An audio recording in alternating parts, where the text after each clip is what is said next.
Welcome to this next edition of the Blockchain for Social Impact Coalition webinar series. So we do this on a periodic basis where we speak with some of the leaders across this wonderful world of blockchain and NFTs and metaverse, etc. And I will be sharing the link. We'll be tweeting it out, and this YouTube video will also remain for folks to listen. Today, we actually have a very interesting colleague who's joining me, Jose Andres. So, quick introduction. My name is Ravi Srinivasan. I am an advisor and on the board of Blockchain for Social Impact Coalition. I am a consultant in cloud and in blockchain, and I've been actively involved in looking at solutions and mentoring firms on building solutions using blockchain, especially for social impact and a lot of the UN Sustainable Development Goals.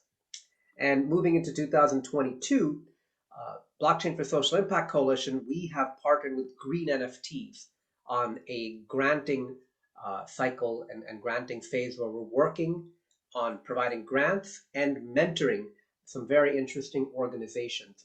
And we'll be having these webinars with several of them over the next few months.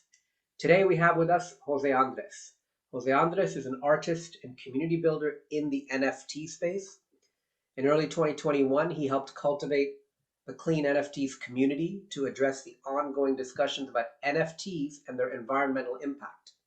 This community of concerned artists and developers evolved into a grassroots movement towards proof-of-stake chains like Tezos. His past experience supporting nonprofit organizations in the arts has led him to Doing Good, where he leads a global team of leaders, education and creation of impact in their local communities. He is also a mentor for Next Web Seed Grant and the WAC Fellowship Program. So let's jump right into it. Firstly, we are recording this on June 27th, 2022, so we're all recovering from NFT NYC, which just ended last week. So I would love to get your take on some of the takeaways, some of the experiences you had. I believe you were on a few panels, so let's unpack all that. Thanks, Ravi. Yeah, this year it certainly was very different than last year's NFT NYC in November. First of all, on a macro scale, with the market being very different than it was, there was a lot. There's like a different energy. I think despite that, a lot of folks really did still come together to have these deep, meaningful discussions around sustainability, social impact, and many other aspects of NFTs. I myself was on a panel where I was lucky enough to be with different folks that are in the space for different reasons. So I was there with plastics, and they're looking at tokenizing plastic as it's being sort of taken out of circulation, if you will. I was also there with the founder of a collective called Intent Art, and they have a wonderful collective with a very specific and intentional breakdown of how their work then goes back to funding some social impact causes. It just overall it felt really great to see that there was a lot more room for this type of discussion this year. I hope that next year that trend continues. Even within the satellite events this year, there were a lot more other folks in the refi community, that's regenerative finance, who are also kind of, I would say they're in this sort of bubble of with us. How do we take these tools and these systems and make sure that going forward, they're actually generating some kind of positive force for everyone, right? Beyond speculation and other things that tend to be associated with the space. No, that sounds extremely interesting. How much visibility were you seeing at NFT NYC just for the sensibility to environmental impact? So obviously within some communities, there's a lot of awareness, especially in the refi world, et cetera. But just across the board, as people are looking at this for art purposes and maybe for other purposes as well, especially in the world of documents and in the world of kind of digital twins, just generally, how much awareness are you seeing to environmental impact overall bearing in mind, as you said, that this was very much different than prior years? Great question. I think so, this year in general, with regards to the main conference, they did have different tracks set up. So they did have an NFTs for good and sort of like a sustainability track. So Yeah. it's nice to see that they are keeping this conversation in mind when they're developing their programming. And then again, with a lot of the other adjacent satellite events, they're explicitly, hosted by, sponsored by, and focused on projects and companies that do have some tie to social impact or climate impact with regards to climate specifically. And so our friends that work for companies that are doing carbon removal and offsetting, like it's good to see them in the conversation as well. And then I think in the broader sense, it's starting to show there, but I still would like to see it a lot more, where a lot of the other projects, when they are advertising whatever it is they're advertising, they are starting to make the disclaimers a lot more visible about how their project is addressing, let's say the environmental impact or Okay. yeah, it's usually a disclaimer is what they'll put there. They'll say, hey, this is our project and this is what we're doing to Right, address. right.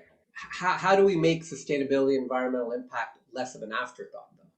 In fact, I was doing a presentation where I got a very interesting point of feedback where sustainability in general, like the global topic of sustainability, is always mentioned kind of at the end of the presentation.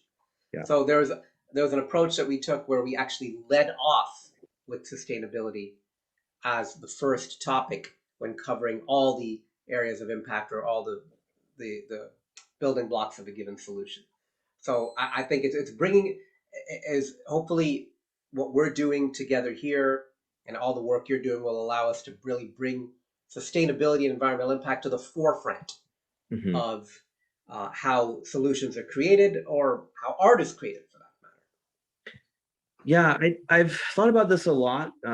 Being front and center in the at the foreground of this topic, this very heated topic, last year when you had a lot of folks who were coming in from the space for the first time, or they were looking at the space from the outside, making their judgments. Um, and it's a very emotionally charged topic, and I think that might be the way to make sure that it gets to the forefront. But with more intention behind it. So what I would say is in general, what I've seen is that artists tend to want to do the right thing.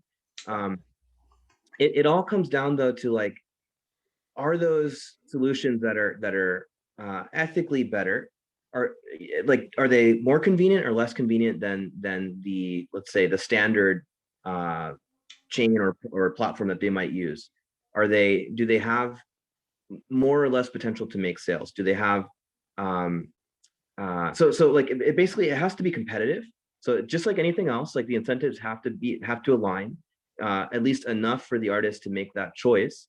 And then if you can get like a critical mass, the same way we did with CleanNFTs, of enough artists who are willing to kind of maybe make a few concessions, but then if enough people move over, um, then I think you can get like a wave of people to then jump on board and say, hey, actually, we're having just as much fun over here and just as much success over here, but we know that we're making, like a positive impact, a positive net good by doing it this way. Um, Yes. And mhm. then it becomes more of a standard approach and it becomes the way the best practice that all of us end up following. Yeah, and I I believe. have actually a more technical question that I thought I'd just dive into a little bit. And somebody was having a conversation with me about this actually during NFT NYC last Mhm, week.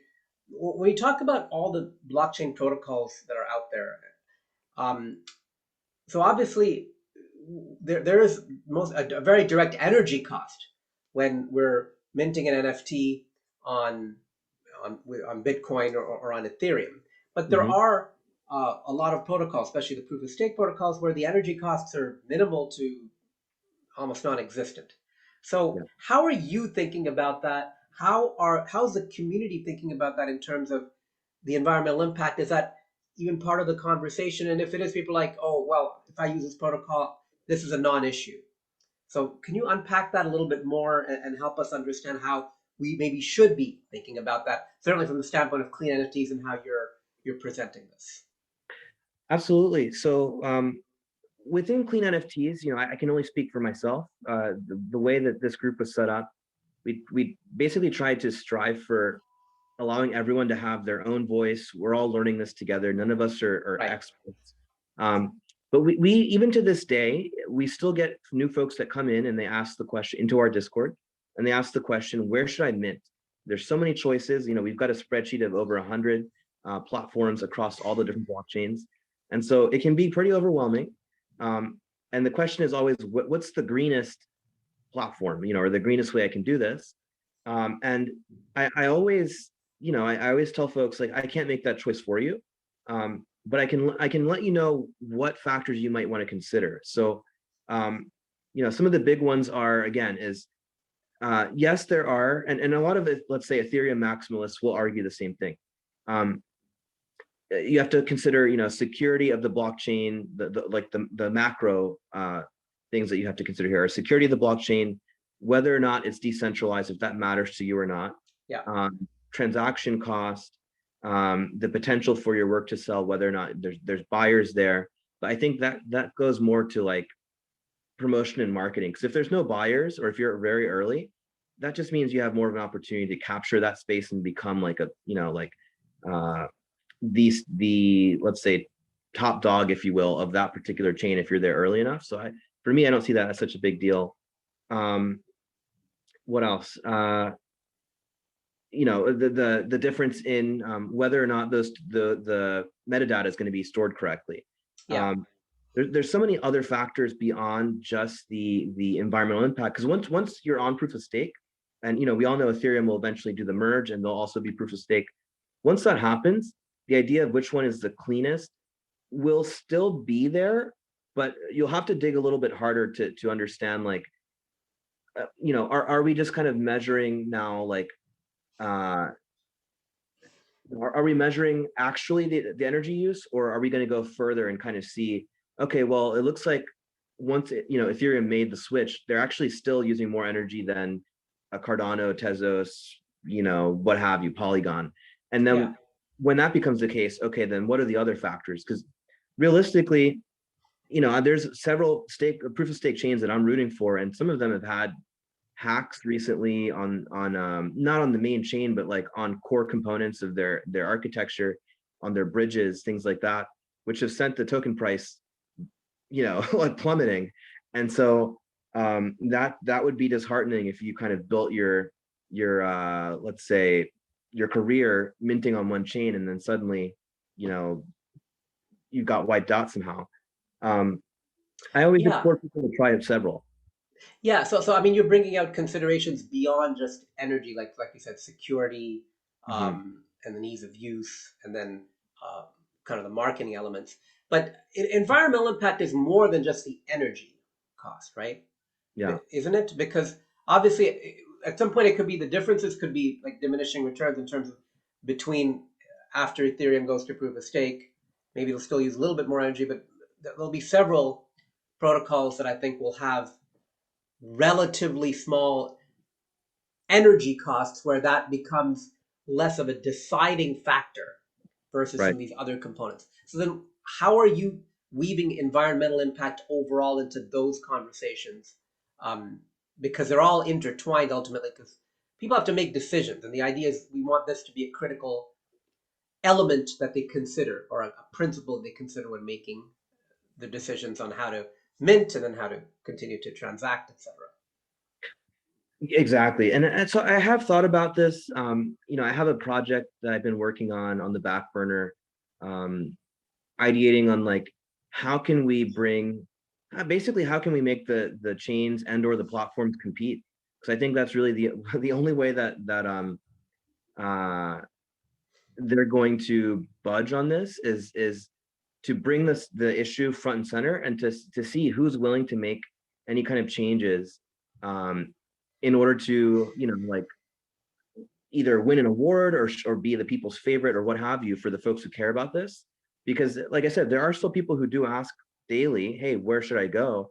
And if there's a clear answer based on, like, hey, these are 5 things you can do, and it was sent out to every platform, and only 3 of them responded and made a change. Well, then those are the 3 that I'm going to have to promote, like. Right. So it's helping people, I think, with that decision tree um, when they want to consider this as a criteria. So that's great. Exactly. Um, I'd love to hear a little bit more about some of the other things you're working on. Now, I believe you're involved with the WAC Fellowship program. So can you describe that and certainly the blockchain protocol? I think it's Tezos that's Mhm. working with you on that. So how that works and then your role as well. Yeah, absolutely. So I was invited to be a mentor there, and uh, that program is basically for museum curators. And there's a lot of museums coming into the space looking to see how can this technology be used to help with funding, and to maybe establish deeper relationships with their patrons. And I was brought in essentially to be a mentor, to speak on the environmental conversation, to share resources. I also was on a panel with Sotheby's and another association of museum curators here in the U.S. And again, same discussion where you have these institutions that are looking for ways to utilize this technology, but in a very intentional, meaningful way, with like an ethical kind of let's say motivation behind it, rather than purely monetary and speculative. And one of those big components that they have to think about, in addition to like security and legality and all these things, Yeah, is when we launch something, what is the impact going to be long term beyond just the primary sale? So I'm really just there as a resource for anyone who wants to learn what they can be doing to mitigate great. some of the environmental impact. How much traction and interest are you seeing in terms of folks that you're mentoring? I think quite a bit. Even the certainly the past year, I got lots of calls for people who have projects, people who are already in Web3, people who are not, who they just want to be on the right side of this, and I think that's only going to continue going forward, because even though we are in this kind of slump in terms of the markets go, I think more people will continue to build during this time. And I think now that the hype has cooled down, I think institutions will have more time to catch up, and more time to kind of do that research, and figure out what is their right home, whether it's a specific blockchain or a partnership that they might have with an existing entity. Great. So I know we want to keep these conversations kind of short and crisp so folks can digest them. So I really want to thank you, Jose, for your time and for sharing your thoughts here. And folks, if you go to blockchainforsocialimpact.com, there'll be some information on clean NFTs since they're part of our mentoring and grants program. So you'll be able to reach out to Jose. So thank you again, and I look forward to continuing to have these conversations with you. Stay tuned for our next session. Thanks, everyone. Thanks, Robbie.